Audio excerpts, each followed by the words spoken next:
Russia pushes on the battlefield and spotlights next-generation platforms. And in Armenia, Pashinyan's campaign against the church rages on, and more opposition members are jailed. These and other topics are the ones we are going to cover in this episode of the Armenian News Network Groong Weekend Review for November 2, 2025. And today we're talking with Benyamin Poghosyan, a senior fellow at APRI Armenia. Hello, Benyamin. Welcome to the Groong podcast. Hello, Asbed. Hello, Hovik. As usual, thanks for having me, and it's my pleasure. Ողջույն Benyamin, and let's begin by focusing our attention a little bit outside of Armenia. The war in Ukraine appears to be raging on and undeniably tilting towards Russia. Pokrovsk, or as Russians say, Krasnoarmeysk, looks set to fall. And Ukraine faces a severe manpower deficit. Meanwhile, in other parts of the front, such as in Zaporozhye, also the Russians are making advances. Now, Trump's strategy seems to have been to advocate for a freeze on the front lines, but Moscow seems to not agree with that and is aiming for battlefield decisions. What's your take on the current state of the war in Ukraine? So, war in Ukraine.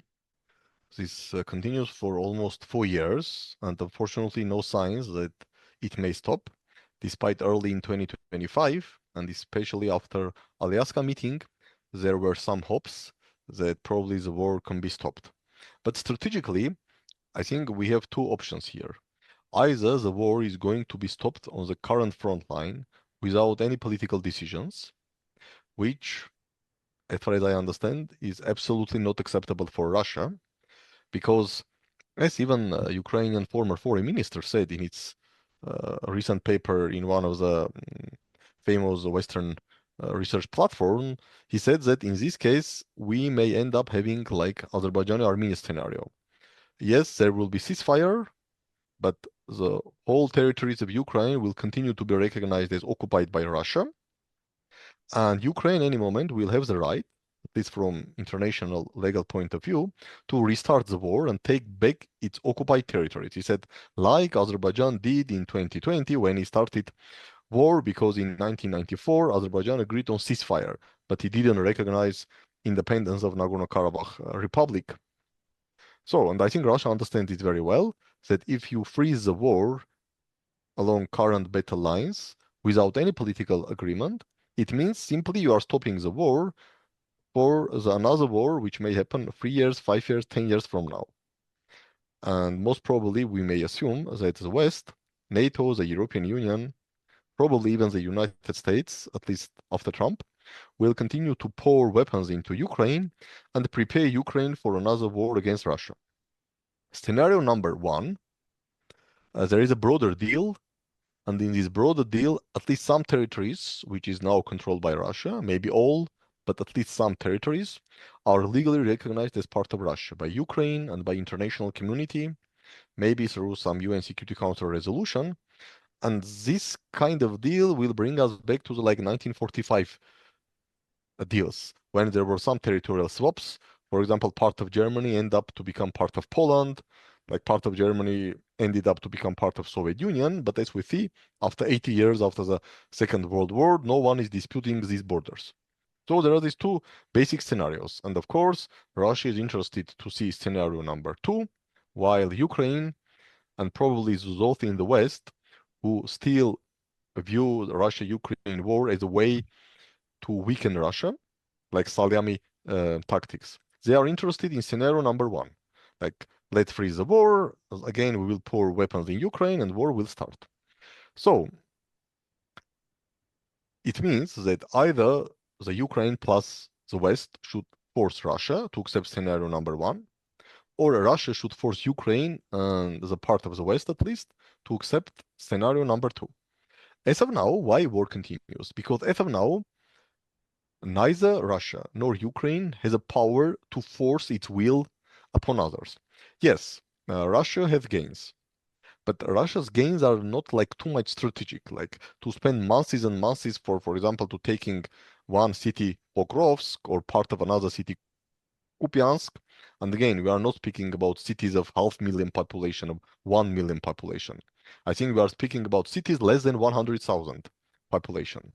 And given that Ukrainian territory, at least original Ukrainian territory, including Crimea, was, I guess, more than 600,000 square kilometers with like millions and millions of population, and even currently Ukraine population probably is 25 million. Yes, Russia may take Pokrovsk, but then we have Mirnograd, then we have Kupiansk, then we have Slavyansk, then we have Kramatorsk, and we're only speaking about the cities in the Donetsk People's Republic, which itself is a 28,000 square kilometer of territory, almost entire Armenia. So from Ukrainian perspective, to fully control Donetsk People's Republic, probably Russia needs 1 or 2 years from Ukrainian perspective and from the Western perspective. So they believe, okay, let Russia spend 3-4 months, I don't know, tens of thousands killed and wounded soldiers, and let him take Pokrovsk. Let Russia spend another 6 months, 100,000 killed and wounded, and take, for example, Mirnograd. Then another 6 months, another 100,000 killed and wounded, taking Kramatorsk, Slavyansk, and then we will jump into 2027, which from the Western perspective means that while war continues, Russia is suffering, also economically. Again, the part of the West and Ukraine believes that even if Russia at the end of the day will militarily take entire Donetsk People's Republic, this still will take for 1 or 2 years, will mean hundreds of thousands of Russian killed and wounded soldiers, will continue to inflict significant economic pain on Russia, and this is line of the strategic interest to weaken Russia as much as possible. Benjamin, so is that true? Perspective, is Russia truly suffering economically and technologically? Because it seems like it's announcing new and more modern weapons all the time, and the economy seems to be doing well. Economy seems to be doing well, but I think seems is a good word here. Yes, Russia jumped into war economy. And that is why Russia was able, like, even to register like GDP growth for few percent in 2023 and 2024. In 2025, it will be less, and in 2026, even according to Russian estimates, probably GDP growth will be less than 1%. Because war economy can help you to boost economy, but it's not sustainable. I mean, you cannot 10 years or 5 years or 7 years have permanent war economy. So economically, yes, West hoped to destroy Russian economy much sooner, and the West failed through these, I don't know, 19 packages of EU sanctions and probably more than 35,000 overall sanctions. West failed to destroy Russian economy. But to tell that Russian economy does not feel pain, I would not agree on that. So from Western perspective, yes, they failed to destroy Russian economy very quickly, but still they believe that every year of war mean men casualties and mean economic pain for Russia. So again, from my perspective, West believes that at least they can continue the war for another 2 years without accepting Russian terms to legally recognize Crimea and at least Lugansk and Donetsk People's Republic as legally part of Russia. While Russia believes that if he simply signs a ceasefire and will freeze the conflict along the current battle lines, without getting the legal recognition of part of the territories as part of Russia, it's bad for Russia because it means that after 3, 5, or 10 years, there will be another war. And at that time, Ukraine will be stronger because for this period of time, West will train Ukraine army, West will provide more and more weapons to Ukraine. So we are in some sort of deadlock. And again, I see the deadlock can be solved in 2 ways. Either Russia understands that he's not able to continue its movement forward, and he has no other chances than to sign ceasefire, which means accept scenario number 1, accept Western and Ukrainian conditions to end the current phase of the war. Or Russia will be able to force Ukraine and part of the West to accept scenario number 2. But from my understanding, neither scenario may not happen in the next 1 year at least. So that is why I'm afraid my assessment will be that war may continue well into 2026, and maybe even we may jump into 2027. Benjamin, it looks like that there is a shortage, there is a true shortage of manpower on the Ukrainian side. So how will it look politically, internally, if, let's say, Russia occupies all of Lugansk and Donetsk? Will Zelensky be able to still hold political power despite all these losses? Look, let's not forget that in Ukraine now there is no political life. It's a military situation. I believe all parties, they are either banned or under state control. There is no independent media because it's a wartime situation there. And there is even no elections because according to constitution, uh, the new presidential election should take place in 2024. Now we are jumping into 2026. There is no election, and the West fully supports this, telling that as far as war continues, there should be no elections in Ukraine. Okay, if there is no elections in Ukraine, then Zelensky's position politically is secure. So I don't think that Zelensky needs to think, at least in a short-term perspective, about political implications, because currently there is no political challenge to Zelensky, and cannot be any political challenge to Zelensky because there is no political life. It's a wartime situation, and everything is controlled by Zelensky. So from this perspective, I think I don't see how anyone can challenge Zelensky now. Because if anyone will start to challenge Zelensky, at the end of the day, he very easily can be accused of being a Russian spy. He will be arrested and put in jail, as simple as it is. Yeah. All right, let's zoom out a little bit and look at it from more of a not just a Russia and Ukraine prism. Militarily, it looks like Russia is revamping its technologies from the Soviet decades. This week, it announced two major weapons. One of them is called Poseidon. It's a submarine or a super torpedo, and it's nuclear powered, and it essentially has an unlimited power supply and is able to, be controlled for a long period of time. And the other is the Burevestnik, which is a long-range nuclear-powered cruise missile. Similarly, Putin touts it as unlimited range. Both systems, as I said, use nuclear power, but aren't themselves nuclear weapons. Soon after those tests, Trump said that he would authorize new US nuclear tests. How do you read the messaging between Washington and Moscow in this tit for tat? We know that there was an Alaska summit earlier this year. Last month, there was supposed to be a summit in Hungary, which got canceled. So, with all these escalations between the US and Russia, what is the current state of US-Russia relations, which I think is critical to how the war in Ukraine ends as well? Okay, my understanding is, of course, as far as anyone can understand President Trump's mindset and President Trump's policy, which is like changing too quickly. Very often we hear something in the morning and completely different thing in the evening, and these cycles continues and continues and continues. But strategically, my understanding is that A, Trump does not care about Ukraine. B, Trump would like to have some sort of business with Russia. It could be everything from natural gas to rare earth metals, which Trump is desperate to decrease its dependence on China because China controls a significant share of global market here. So yes, Trump would like to have business with Russia. C, for entire Europe, I think Trump believes that, okay, Europe is not US business. So US should significantly decrease its resources towards securing Europe.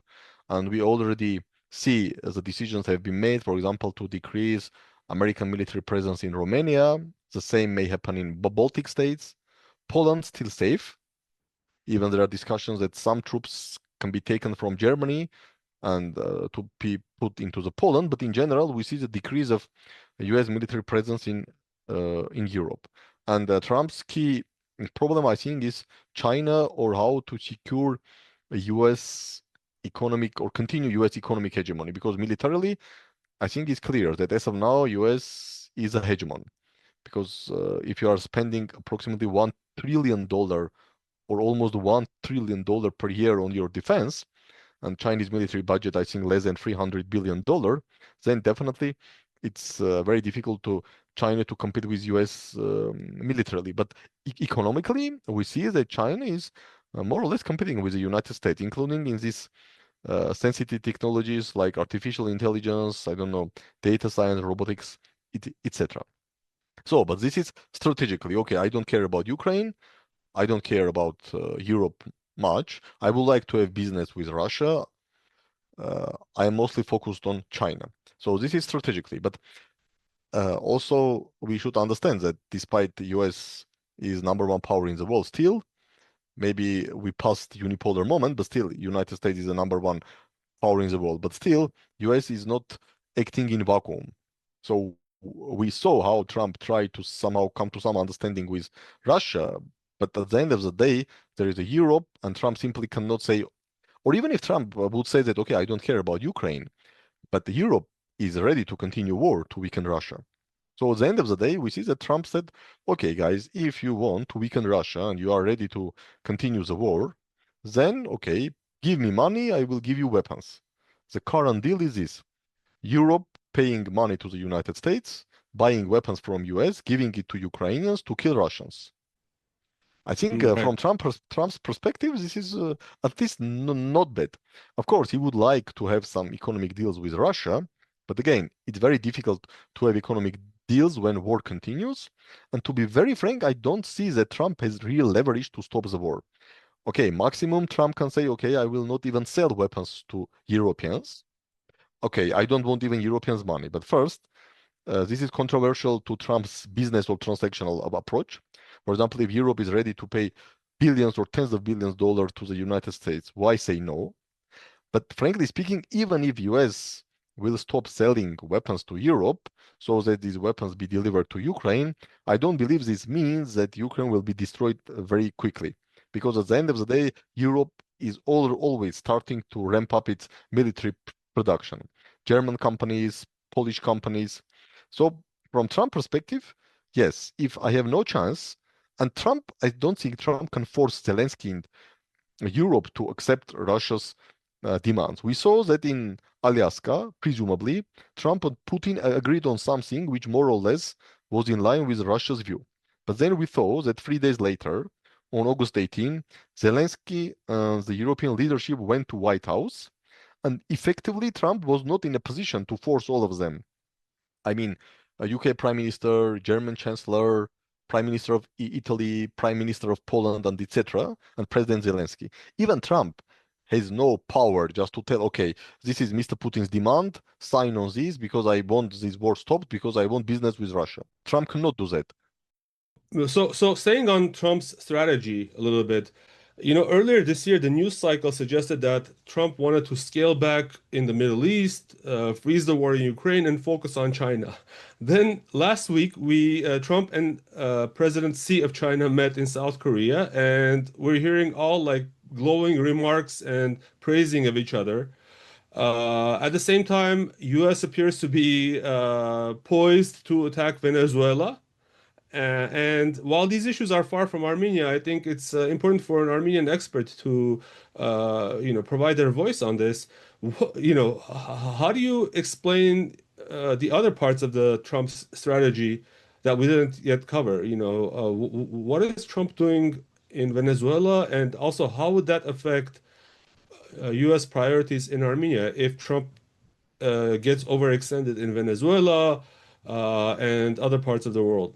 It's a good question about Venezuela. Frankly speaking, I'm not sure that Trump will do something like Iraq-style invasion and ground invasion, because my feeling is that like Trump's intuition tells that this ground invasion, nation building, democracy impositions, this ends very badly for everyone, including the United States. Let's not forget that I think only in Afghanistan, US spent trillions of dollars for 20 years. And instead of having democratic Afghanistan, in August 2021, US was forced to flee from Afghanistan. Probably I don't exclude that there will be some military strikes against Venezuela, or I don't exclude even some special operations against Venezuelan leadership. Why Trump is doing this? Maybe he needs some boost to show that I'm making America great again, which means that, and also let's not forget that at the end of the day, if Trump believes that multipolar world is there, and he publicly stated this, and Marco Rubio stated that unipolar world is we are living in multipolar world dominated by great powers. But if you believe in this concept, you also accept the concept of sphere of influence. Maybe you do not directly mention this. But from this perspective, if US agrees that there will be few great powers like US, China, Russia, and everyone should have its sphere of influences, then what is a natural sphere of influence of the United States? let's jump back into the 19th century, Monroe Doctrine. So Western Hemisphere always was perceived as some sort of like natural sphere of US influence.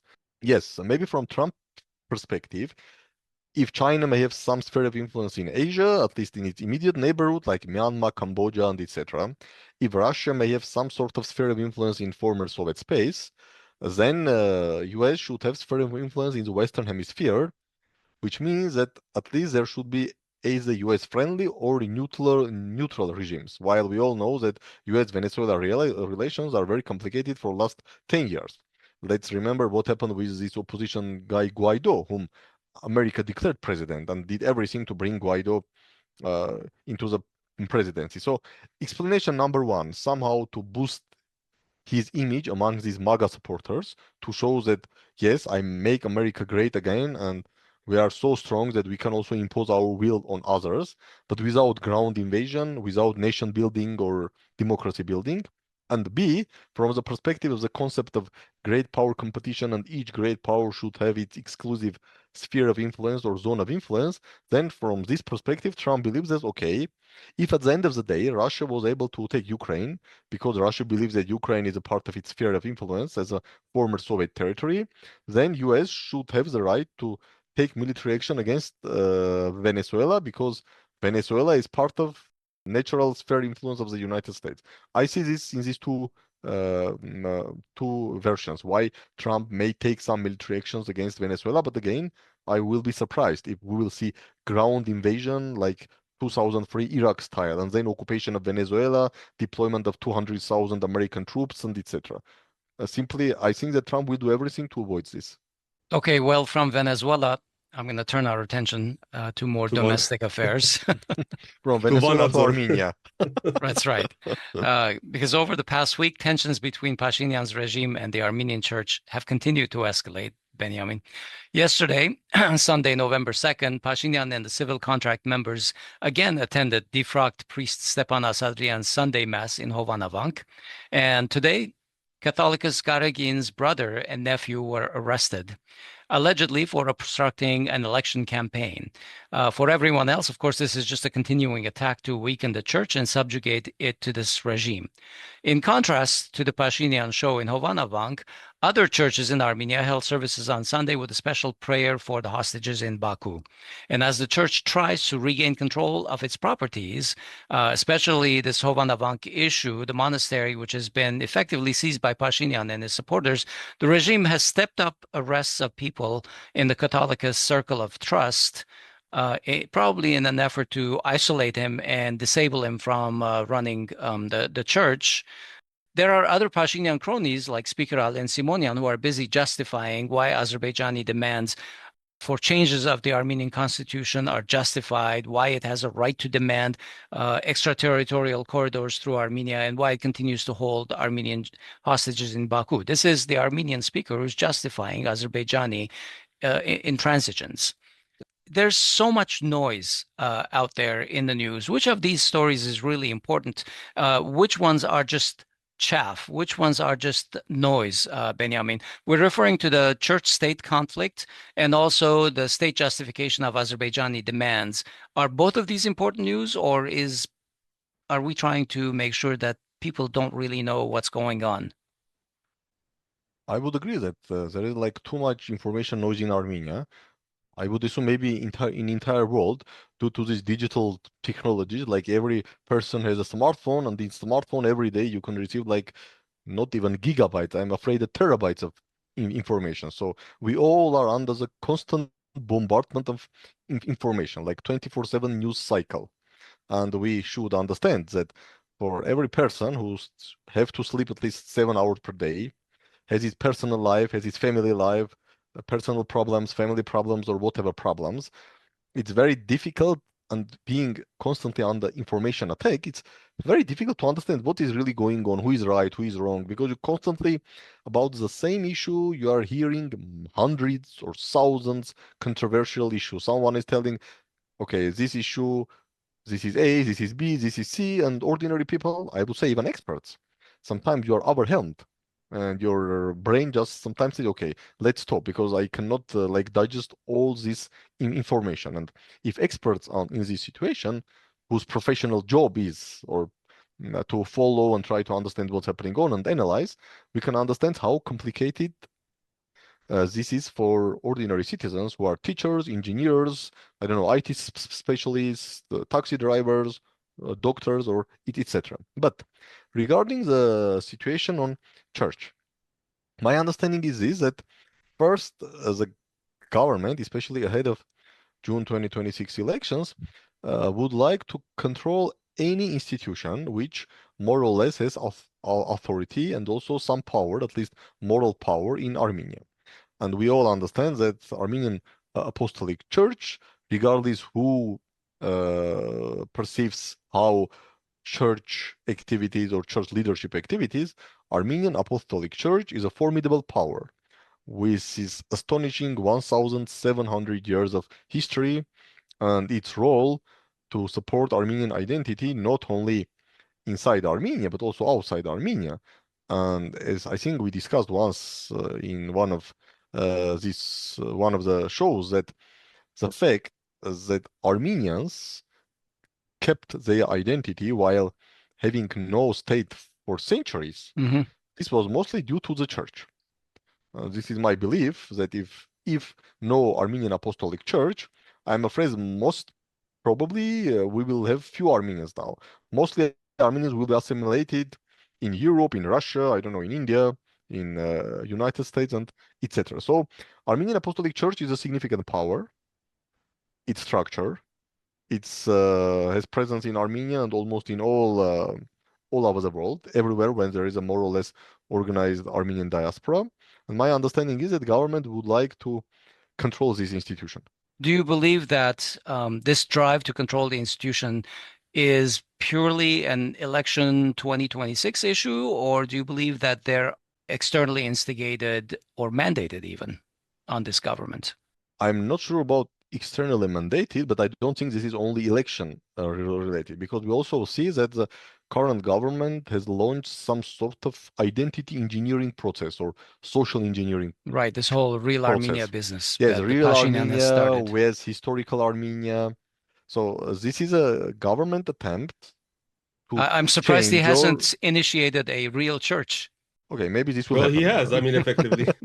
maybe this will happen. But if you want to transform your nation's identity, again, for whatever reasons, because we may speculate about the reasons, but this is an area where everyone can have his personal opinion without real facts. We all understand this. But okay, as I mentioned, church is a significant part of the Armenian identity. So if you want to transform Armenian identity from A to B, you call it from historical Armenia to real Armenia, but let's call it from A to B. It means that, first of all, you should significantly weaken the pillars of identity I, because the identity should be weakened. Then you will be able to transform this weakened identity into something new.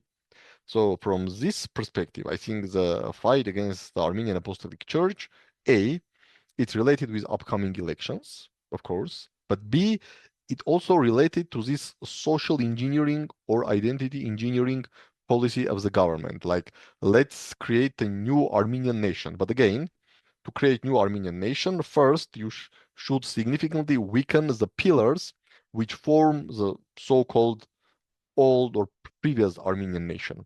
And one of the pillars, one of the key pillars is the Armenian church. So you have to also weaken the Armenian church. Otherwise, it will be extremely difficult to forge new identity. Again, regardless, you are doing this because your own belief or because you were advised by someone outside or you were forced by someone outside. Again, I'm not sure that anyone can give a Then, precise Benjamin, let answer me of the ask, reasons. why is a new Armenian identity necessary? What's wrong with the old identity? Very good question.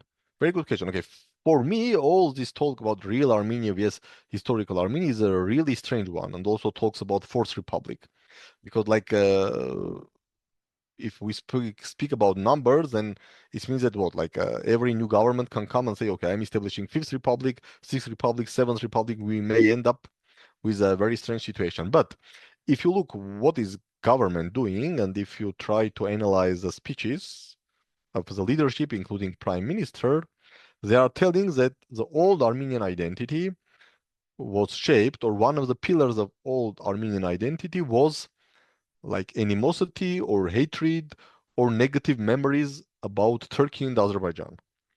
At least this is what I understand, that old are one of the key pillars or features of the Armenian identity. Let's not call him old because there is no new. This is still Armenian identity. There is no new Armenian identity. So from the government point of view, as far as I understand, one of the key features of Armenian identity, or one of the key pillars which form Armenian identity, along with the Armenian Apostolic Church, for example, Armenian language, Armenian alphabet, is this like negative perception about Turkey and Azerbaijan. Let's call it negative perception about Turkey and Azerbaijan. So from the government position, as far as I understand, they strongly believe that this negative perception about Turkey and Azerbaijan was imposed by outside powers, first of all by Russia, or maybe only by Russia, due to these colonial and colonialization efforts, or because Russia would like to use this policy of divide and rule, like put Armenians against Azerbaijanis and Turks,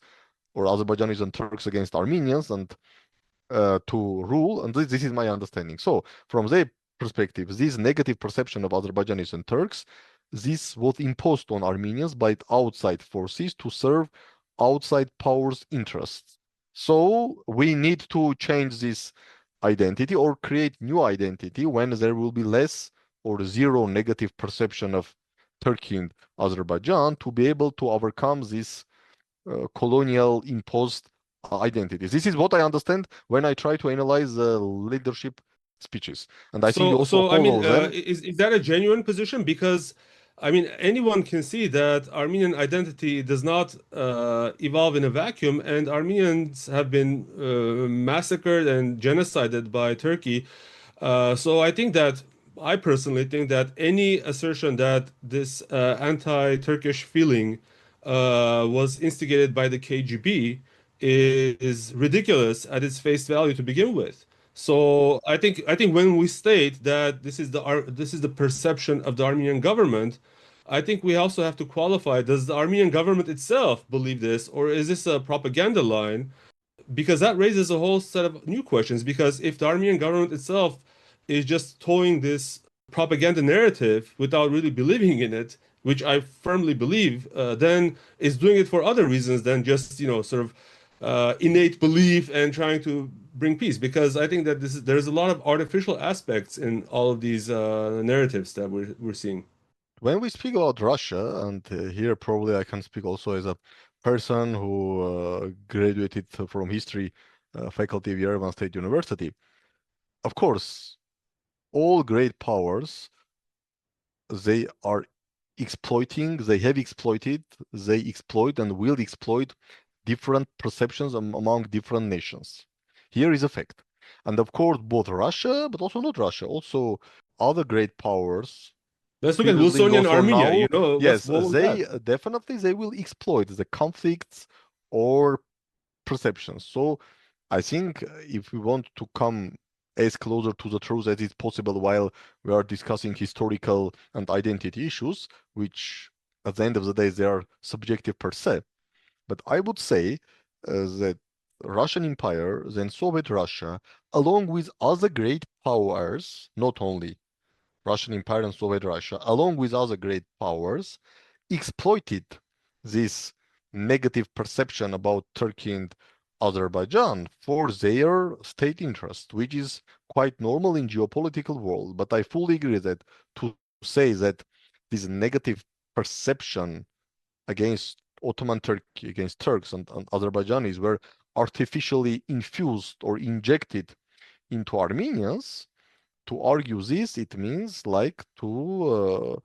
reject many like historical facts. Yeah. That this negative attitude towards Turks and Azerbaijanis, they like grow up among Armenian nation because of many objective realities. We can jump into the Hamidian massacres of 19th century and come into Armenian massacres in 1988 in Sumgait, 1919 in Baku, etc. So from my perspective, the more or less truth is that all great powers including Russian Empire, Soviet Union, and currently Russian Federation, try and will try to exploit these perceptions, but they were not artificially injected or infused this perception. At least this is how I see this historical background. Those are exactly the points I want to make, that our perceptions, our negative perceptions of Turkey or Turks come from centuries of oppression and a genocide. So unless Pashinyan is going to claim that the genocide was a Russian false flag operation, I just don't see him making any sense. Yeah, and I think it's worth also qualifying the level of this perception. It's not just a perception like, hey, I have bad experience. We have the receipts in terms of missing grandparents. So this is not something you can engineer, which is why I'm sort of in this belief that this is even possible to do. But the fact that the regime in You mean Armenia is it's doing even it, not possible to change identity? because Or try yes, to- because it's part of our genealogy, DNA, right? I yes, mean, we say part of Yeah. DNA. Yeah, not just DNA, but yeah, I mean my own Like DNA family from history. historical memory. I'm not Exactly, speaking exactly. about like biological point of view, but Yeah. more like memory. Because I would That's agree right. with you, because So almost that's all why I Armenian think families have these memories about their grandparents or maybe grandparents. And at the end of the day, hundreds of thousands of Armenians went to Western Armenia as a tourists from Yeah. Armenia, and also I guess from US or from Europe, and all we see is like a memory of Armenians. And if you go into the Artsakh and Nagorno-Karabakh, even it's not like 100 years. It was only like and it's not 2 years ago. There is a YouTube's, everything is there. That Yeah. there was a Nagorno-Karabakh Republic, Armenian historical and Christian heritage, which unfortunately is being destroyed by Azerbaijan after September it's not 2023. yeah. And it's not like our neighbors are saying, please, let's have peace. We forgot everything about, like, let's forget everything. We're sorry that we did this. Let's reduce But our even defense more, spending. So let me then, this is a good segue into the next topic, which is the topic of Azerbaijani demands, which just keep piling on because we had Artur Khachatryan last week in episode 481, and he said that in addition to everything that he's doing at home for these identity shaping reasons, whenever Pashinyan stirs trouble at home, an external move often follows. The campaign against the church began when Pashinyan went to Abu Dhabi, and he had a nice 5-hour tete-a-tete with Aliyev. That appears to have set the stage for the August 8th trip deal. And In by the way, background- with no witnesses. This was a one-on-one meeting. I don't even know if translators were involved, but in the background, we know everything that has happened so far, but we keep hearing in the news that this delimitation and demarcation process is moving along. In fact, Armenia is reporting intense contacts in this area. And we know that Azerbaijan in the past has demanded enclaves from Armenia, something that they don't officially, in Armenian media, at least the official state-run media, they don't talk about that much. So let's just quickly focus on this. How is the demarcation and delimitation process going? And is it possible that sometime soon, as the attacks against the church intensify, we will hear more bad news from Pashinyan that he has agreed to see one or more enclaves? What other surprises can we expect? Okay, on delimitation and demarcation, my understanding is, to be very brief, I don't believe that as a result of delimitation and demarcation, Azerbaijani troops will withdraw from the Soviet Armenian territory. I'm emphasizing Soviet Armenian territory, which they occupied as a result of 3 incursions, November 2021 and September 2022. Again, I don't believe that as a result of the delimitation and demarcation process, even if it will take decades, like let's assume 50 years from now, let's imagine we are in 2075, I will be extremely surprised that Azerbaijani troops will leave even 1 centimeter of any territory which they now control. And I'm speaking about territories of former Soviet Armenia, which presumably was the base of this Almaty Declaration and Mutual Recognition of Territorial Integrity, that everything which was Soviet Armenia should be Armenia, everything which was Soviet Azerbaijan should be Azerbaijan, which means that everything which is under Azerbaijani control, but which was part of Soviet Armenia, Azerbaijan should withdraw from these territories. This is not going to happen. This is my belief. Regarding your question about enclaves, but both Prime Minister and also other leaders, they publicly stated many times that yes, when they are asked, okay, what about this 200 square kilometer of Armenian territory or Soviet Armenian territory, which is now under Azerbaijani occupation, or more than 200 square kilometer of territory, they are publicly answering that yes, Azerbaijan controls some territories which are part of Armenia, but also we control some territories which were part of Soviet Azerbaijan. So Armenian government explicitly are stating that yes, Armenia now controls some territories which were part of Soviet Azerbaijan and which are now currently Armenia recognized as part of Azerbaijan. So this is already official position of Armenia that yes, Azerbaijan controls part of Armenian territory, but also Armenia controls part of Azerbaijani territory. And when the Armenian government says that Armenia controls part of Azerbaijani territories, they explicitly means these 4 enclaves, 3 in Tavush and 1 in Ararat region in Tigranashen, which is on the highway which connects Yerevan with Yeregnadzor and further to Syunik and to Iran border.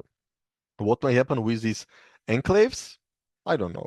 Now, frankly speaking, option number 1, like Azerbaijan may say, give me these 4 enclaves and I will give you Artsakh, because there was 1 enclave which was part of Soviet Azerbaijan but part of Soviet Armenia. This is option number 1. Option number 2, Azerbaijan may say, okay, give me 1 or 2 enclaves and then we will discuss like swapping these another 2 enclaves with Artsakh. This is also an option. But regardless what our solutions will be, I just want to emphasize that Armenian government has already explicitly accepted that currently Armenia controls Azerbaijani territories. But I think the problem here is that by telling this, Armenian government somehow puts the sign of equality between the territories which were occupied by Azerbaijan as a result of incursions of 2021, 2022, to these enclaves issues which appeared in late 1980s, early 1990s, when Armenia took over these 4 villages which were administratively part of Soviet Azerbaijan, and Azerbaijan took the Artsakh, which was administrative part of Soviet Armenia. I don't think that this is the right approach. Armenian government should not publicly accept that we are speaking about the same issues or about the equal issues. Yes, we control Azerbaijani enclaves from early 1990s, and this is the same as Azerbaijan occupies part of Armenian territory after 2020, which is because this is a completely different context. If I was Armenian government, I would not put these 2 issues into the same level. The same way as we should not put into the same level the issue of right of return of Armenians into Nagorno-Karabakh to the broader issue of right of return of Armenians into Azerbaijan who left Soviet Azerbaijan in late 1980s, early 1990s, and the issue of return of Azerbaijanis who left Soviet Armenia in late 1980s and early 1990s. These 2 issues, like people who left their homes in late 1980s, early 1990s, from Armenia to Azerbaijan, and the issue of Armenians who were ethnically cleansed in 2023 from Nagorno-Karabakh, also I don't think that we should put them as the same level. But unfortunately, we also see this because many times we hear that the Armenian government is telling, look, if we will speak about right of return of Nagorno-Karabakh Armenians, Azerbaijan will raise the issue of right of return of those Azerbaijanis who left Soviet Armenia in late 1980s, early 1990s. I don't think that these 2 issues has anything in common. And the another problem is that while we are not speaking at the state level about right of return of Armenians into Artsakh, which were ethnically cleansed from there in September 2023, hoping that, or we are not raising this issue because we are afraid of that Azerbaijan then will speak about right of return of Azerbaijanis who left Soviet Armenia in late 1980s, early 1990s. But we are not raising the issue of Nagorno-Karabakh Armenians, but Azerbaijan continues to raise the issue of so-called Western Azerbaijan and draft the right of return of Azerbaijanis into current Armenia. Like on November 3rd, when President Aliyev went to to celebrate the, I think, 80th anniversary of the establishment of Azerbaijani National Academy of Sciences and made the speech, President Aliyev clearly stated on November 3rd, 2025, that yes, Azerbaijanis have the right to return to their historical lands, to so-called present Armenia, that all the toponyms of current present Armenia, like 100 years ago, all toponyms, they were Azerbaijani. Then there is no Lake Sevan. Lake Sevan is artificial name. The real name is Gökçe, and that Armenians should accept and should not afraid of return of hundreds of thousands of Azerbaijanis, because they will not return by tanks, but they will return by cars. So it's a very really like strange situation. Our government is telling, oh, we should not speak about right of return of Nagorno-Karabakh Armenians who were ethnically cleansing 2 years ago, because if we will do that, if we do that, then Azerbaijan will raise the issue of right of return of Azerbaijanis who left Soviet Armenia like 35 years ago. But despite we are silent on Nagorno-Karabakh Armenians, Azerbaijanis are not silent about Azerbaijanis who left Soviet Armenia, while we're not speaking at all about 500,000 Armenians who left Soviet Azerbaijan in late 1980s, early 1990s. Let's not forget that 300,000 Armenians were in Baku, and additionally at least 200,000 Armenians in other Azerbaijani territories. So what does this say about the intention of the Azerbaijani side? If we're talking about, all these issues, how serious is Azerbaijan about doing this? Do you think this is just to rile up the Armenians? Is Azerbaijan serious about negotiations, or does Aliyev actually believe that he will be able to settle, not resettle, but settle Armenia because with so-called Azerbaijani refugees? And how many are we talking about? Okay, there are different numbers. Some speak about 100,000. Even I heard numbers of 1 million or even more than 1 million. But my understanding is that this is Azerbaijani strategy, and they will do everything to reach that goal. I'm not sure about time frame. I'm not sure about their planning. They hope to reach their goal in next 10 years or next 50 years. I have no idea. But for me, it's very clear that Azerbaijan has a strategic goal of settling Azerbaijanis as much as possible into Armenia, and somehow like creating, probably at the end of the day, creating some sort of Azerbaijani autonomy inside inside Armenia. But settling Azerbaijanis into Armenia, I think this is a strategic goal of Azerbaijan, and this is not just the card to force Armenia to forget about ethnic cleansing which happened in 2023, or accept to close the chapter of Nagorno-Karabakh, because look, current government publicly accepted the closure of Nagorno-Karabakh chapter. Current government publicly stating that it's not part of our foreign policy and our agendas, the right of return or return of Nagorno-Karabakh Armenians into Nagorno-Karabakh. This was publicly stated multiple times. But despite these multiple public statements, Azerbaijan, at the highest level, including President Aliyev, continues to aggressively push forward the concept of Western Azerbaijan. And not only speaking in Baku, but also organizing conferences in different European capitals about Western Azerbaijan, about right of return of Azerbaijan. So it's not only talk, it's resources, because Azerbaijani government is putting money to send its experts to various European or even South American capitals, to organizing workshops, to probably pay some Western or whatever experts to come and speak about Azerbaijani genocide in Khojaly, about Azerbaijani ethnic cleansing in Soviet Armenia, about right of return of Azerbaijanis, etc., etc. So Azerbaijani government is very serious, and they are spending money. Like, this is also indicator, because if the government is spending money, and I believe the President Aliyev is a businessman, let's not forget that he's a billionaire in himself. He knows very well what does it mean to spend money and why spend money. Probably he will not spend money on things which he does not believe at all. Benjamin, last week there was a second track diplomacy negotiation in Yerevan, which sort of flared up in a little bit of a scandal.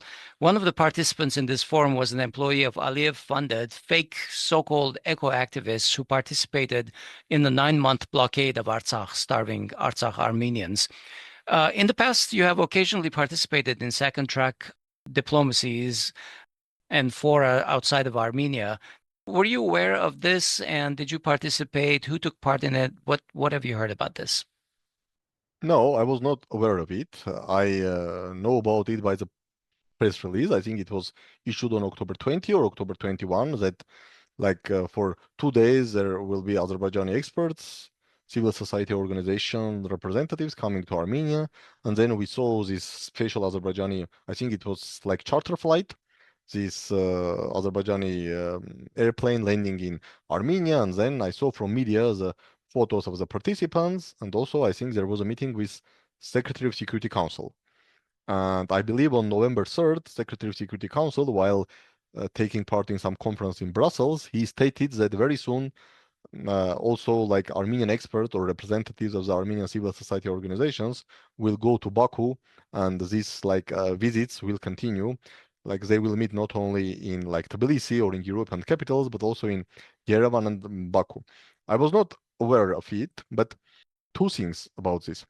Can I just mention that the Secretary of the Security Council is from Artsakh himself, and he apparently greenlighted the presence of this fake eco-activist who blockaded Artsakh for 9 months before it was depopulated. Sorry, I just wanted to add that context, and please go on. Yeah, okay, my understanding is that usually in this type of visits, there should be some background check. Like I think this is a basic thing which even not very powerful state like Armenia should do. I do not have precise information, but I may assume, again, this is my personal assumption, that probably Azerbaijani delegation put a condition that if you want us to come to Yerevan and meet with you, then you should have no veto power over the delegation. So we will bring whomever we want. So this is our condition. Either you are accepting whoever is coming, or we are not coming. This is my assumption that this was a condition. And frankly speaking, if I was among the decision makers, I would not accept this type of condition. I would say, okay, guys, really, we are very happy. We really appreciate confidence building measures, like efforts to somehow to create like a basic trust after these 35 or even longer years of conflict. But I cannot accept these conditions that you can bring anyone whom you want, because sorry, this time they brought a fake eco-activist. What if next time they will bring a former soldier who committed like violent acts against Armenian prisoners of war, for example, I'm telling. So again, if I was among decision makers, which apparently I was not, as I mentioned, I knew about all this from media like anyone else, I would say, okay, if the condition is we are bringing anyone whom we want or we are not coming, I would say, okay, guys, in this case, better you not come. This is my personal perception, because even if we speak about pure confidence from perspective of confidence building, and yes, you mentioned I was part of these confidence building meetings for probably last 10 years. I met Azerbaijanis before 2020 war. I met in the period between November 2020 and September 2023. And also I continue to meet them in Tbilisi and in some European capitals after September 2023. But so I more or less understand what does it mean to create trust or these confidence building measures. But if you are bringing a person who took part in imposing a blockade on Nagorno-Karabakh Armenians, like I'm not a legal expert, but I may assume that this was violation of even international humanitarian law. Let's forget about like Armenian personal or national perceptions, which ended at the end of the day with ethnic cleansing of Armenians. And if this person comes to Armenia, I don't think that this adds to the confidence building.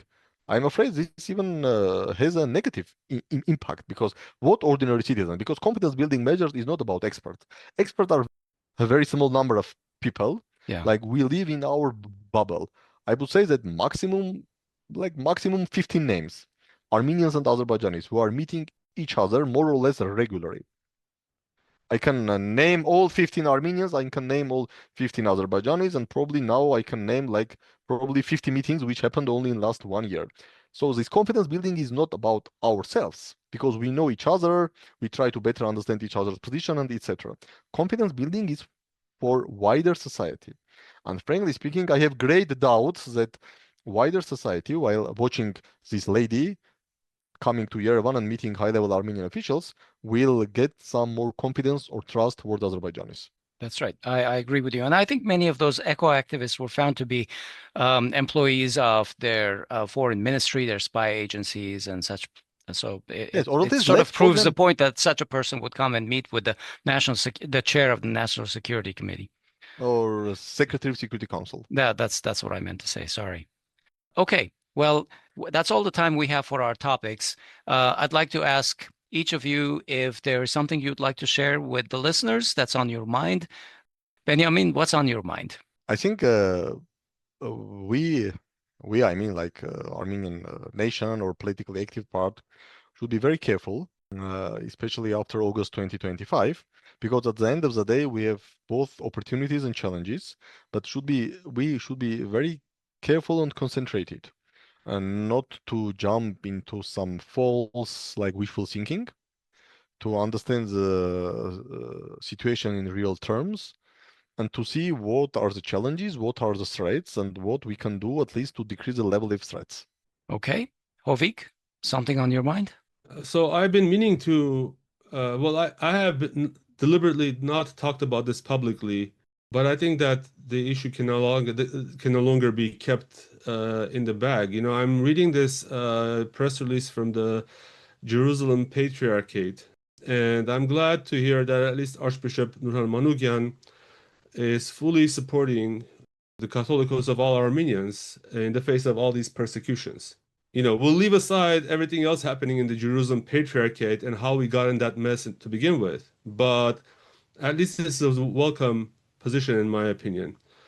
What we haven't been hearing enough of is statements from Aram I, from the Great House of Cilicia, and it's troubling, to be honest. And whenever we've been hearing those statements, they have been ambiguous to begin with. You know, we've had Aram Catholicos sent a delegation to Armenia even to meet with Pashinyan and apparently to present gifts to Pashinyan, even though they later denied that they were specifically there to present gifts. But you know, I just have to ask, what is the intention of Aram Vehapar in doing all of these?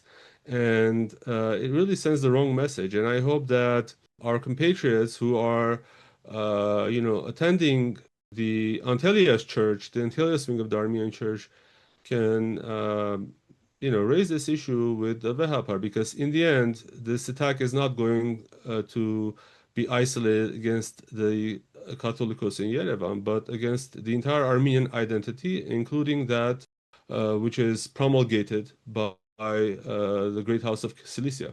On my part, in light of our discussion earlier about Trump-Putin discussions and nuclear testing and such, I just want to mention that last night on a friend's recommendation, I saw a Netflix movie called House of Dynamite, which is an updated version, a modernized version of the movie Failsafe from 1964, which was later parodied in Dr. Strangelove, Stanley Kubrick's take on Failsafe.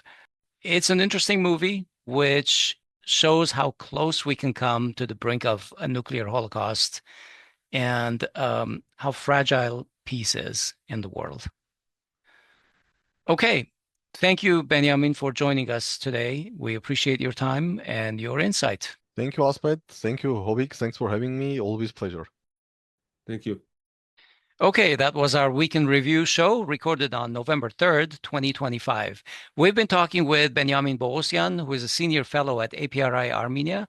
This is a Yerevan-based think tank, and he's also the chairman of the Center for Political and Economic Strategic Studies. For more information, you can go to our show notes, podcasts.groong.org/episode number. Click on the links, you'll have that. And folks, don't forget to like, comment, share, and also make sure while you're doing that, that you're subscribed to our YouTube channel. And we'd appreciate any support that you can give. If you have financial means, then please consider donating. Podcasts.groong.org/donate. And this all goes towards improving our reach and producing more content efficiently, letting us sleep longer and also bringing you great content. And we'd appreciate your help in doing that. You know, what's funny about the subscribe, we always forget to tell people to subscribe to our channel. We focus on the comment, share, and like. And the reality is, I think our statistics indicate that it's only a minority of the viewers who are subscribers. They get it through the YouTube algorithm or something like that. So if, let's say, All of the listeners were subscribers would probably have like 30, 40, 50,000 subscribers. Anyway, we're getting close to 13,000 subscribers. I want to give a special thanks to all those who have subscribed, and we're growing our channel, and I feel proud and happy about that. And thank you. Well, Hovik, I'm a real Armenian, Asbed Bedrosyan in Los Angeles. Well, and I'm Hovik Manocharyan in Los Angeles for a few more weeks. Looking forward to finally be back home in Yerevan. And thank you for listening, and have a nice day. Yep, we'll talk to you next week. Bye-bye.